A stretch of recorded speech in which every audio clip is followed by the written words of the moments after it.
Hello, I'm the professor from Miskatonic University. Today we're going to be reading a story by horror author H.P. Lovecraft titled The Evil Clergyman. This happens to be one of my favorite Lovecraft stories, despite the fact that it was not originally written as a story, and certainly never published during Lovecraft's lifetime. What you're about to hear was originally written by Lovecraft in a letter to a friend, as a description of an interesting dream he had. Because this is a description of a dream, it is written in a very unusual style. You might call it first person removed. That is to say that the author is speaking in the first person, using pronouns such as I and me, but is reporting on himself in a third-person objective manner, meaning that the narrator is reporting on the actions of the character without direct access to the character's knowledge or motivation. As in, I had an inscrutable expression on my face, indicating that I was experiencing some new sensation. I reached into my jacket and removed an unusual object, but I seemed to know what to do with it. As you're probably aware, we frequently dream about ourselves in the third person, as if we're watching our actions from the outside without controlling them. There's also a kind of dream logic within this story, where the characters seem to accept the very strange things that are happening, and have some inside knowledge about what's going on, but we, the readers, are left in the dark. Most intriguingly, however, is the fact that this story drops hints of a much wider world and history, giving the story context. But the hints are all we have to go on. Neither we nor Lovecraft know the backstory for the events in the dream, but there are just enough hints to start to piece it all together. It is a peek into Lovecraft's subconscious, and a puzzle of infinite potential. Let's explore it together.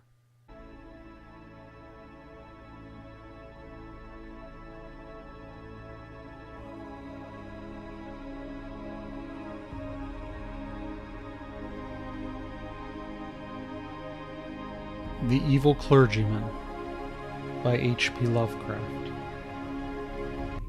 I was shown into the attic chamber by a grave, intelligent-looking man, with white clothes and an iron-gray beard, who spoke to me in this fashion. Yes, he lived here, but I don't advise your doing anything. Your curiosity makes you irresponsible. We never come here at night, and it's only because of his will that we keep it this way. You know what he did. That abominable society took charge at last, and we don't know where he is buried.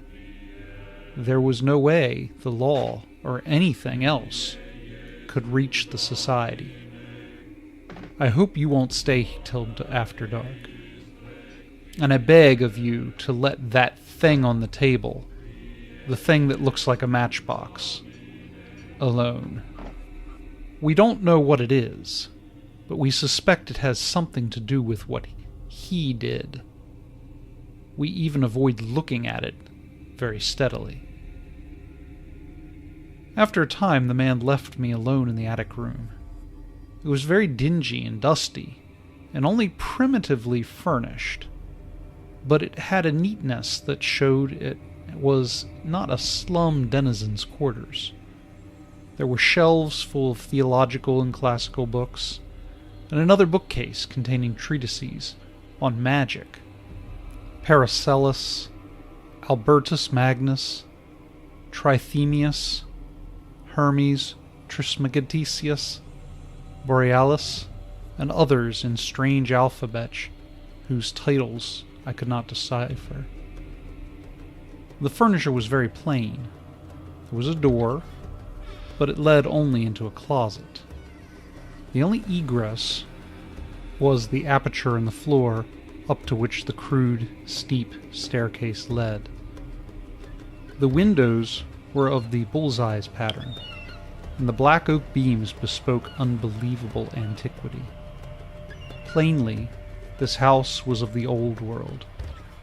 I seemed to know where I was, but cannot recall what I then knew. Certainly the town was not London.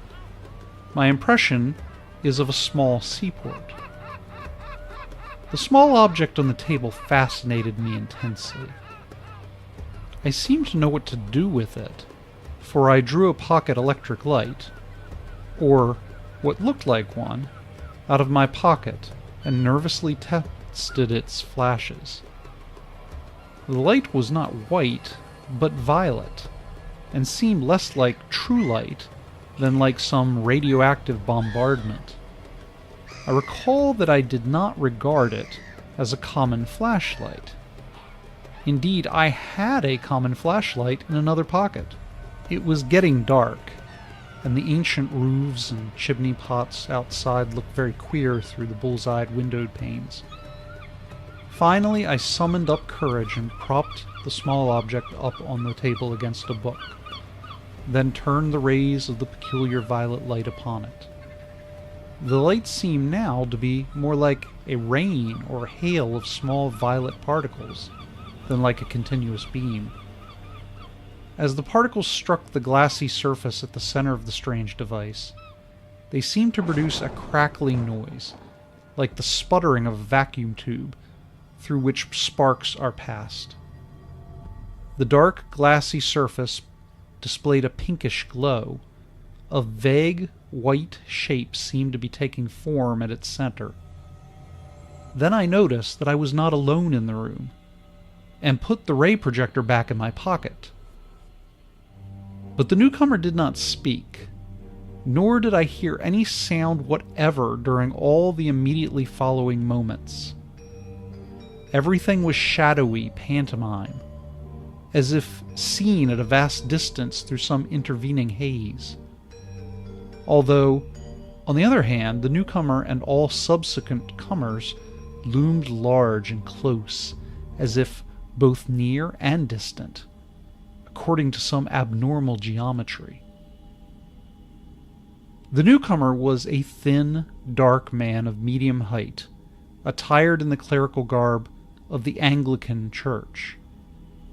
He was apparently about 30 years old, with a sallow, olive complexion and fairly good features, but an abnormally high forehead. His black hair was well cut and neatly brushed, and he was clean-shaven, though blue-chinned with a heavy growth of beard. He wore rimless spectacles with steel bows.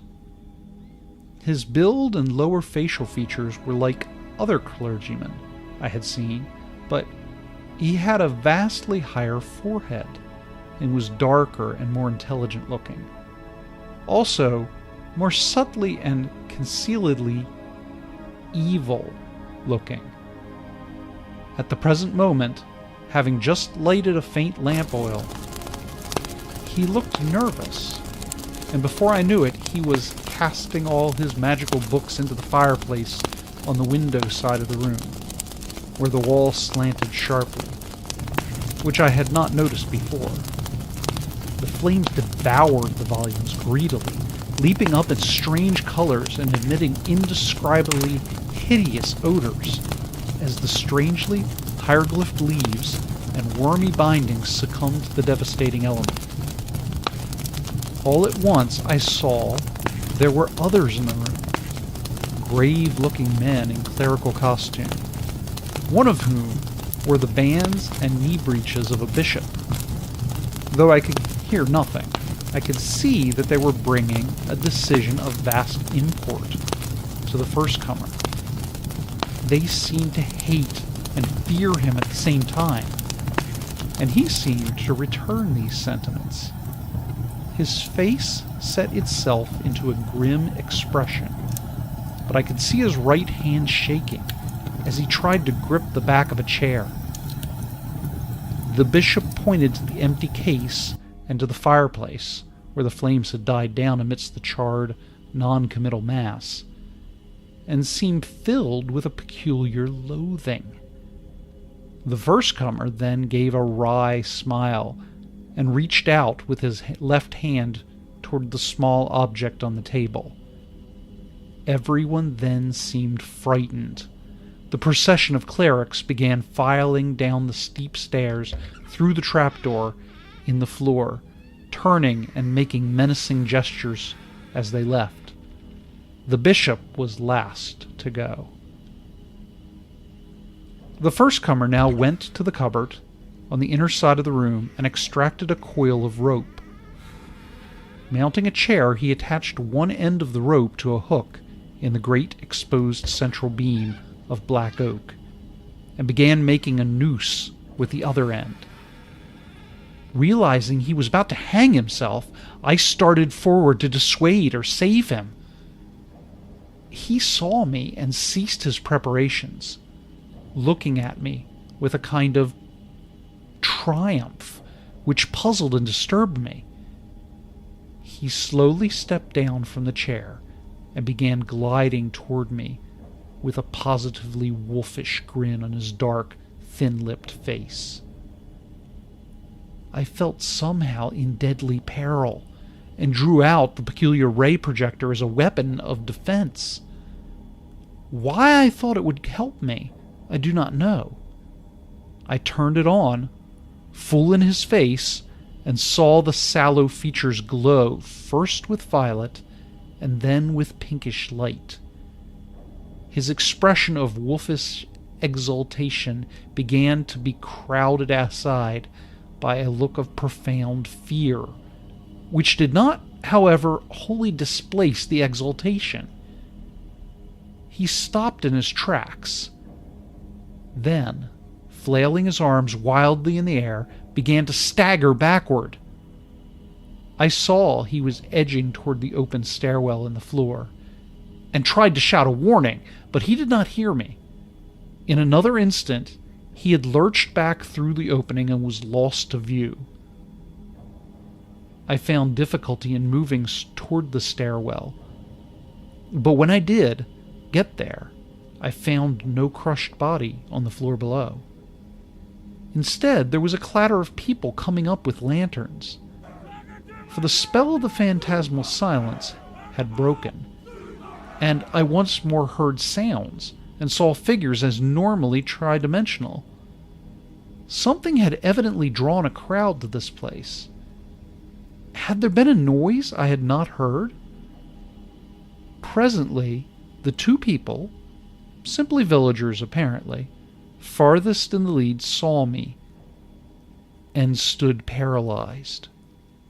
One of them shrieked loudly and reverberantly, "Ah, it be Zer again!"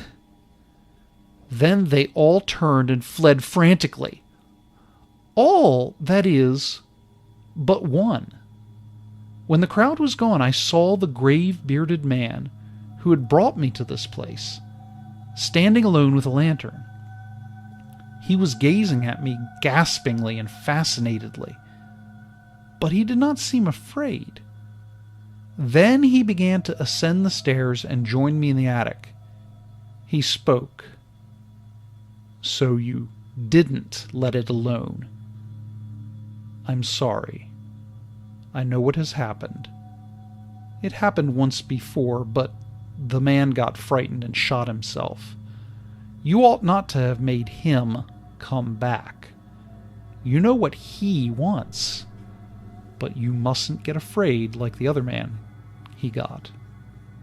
Something very strange and terrible has happened to you, but it didn't get far enough to hurt your mind and personality.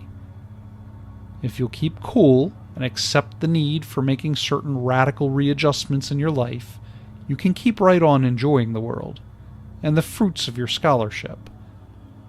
But you can't live here, and I don't think you'll wish to come back to London. I'd advise America. You mustn't try anything more than that thing. Nothing can be put back now. It would only make matters worse to do or summon anything. You are not as badly off as you might be, but you must get out of here at once and stay away. You'd better thank heaven it didn't go farther. I'm going to prepare you as bluntly as I can. There's been a certain change in your personal appearance. He always calls us that. But in a new country, you can get used to it.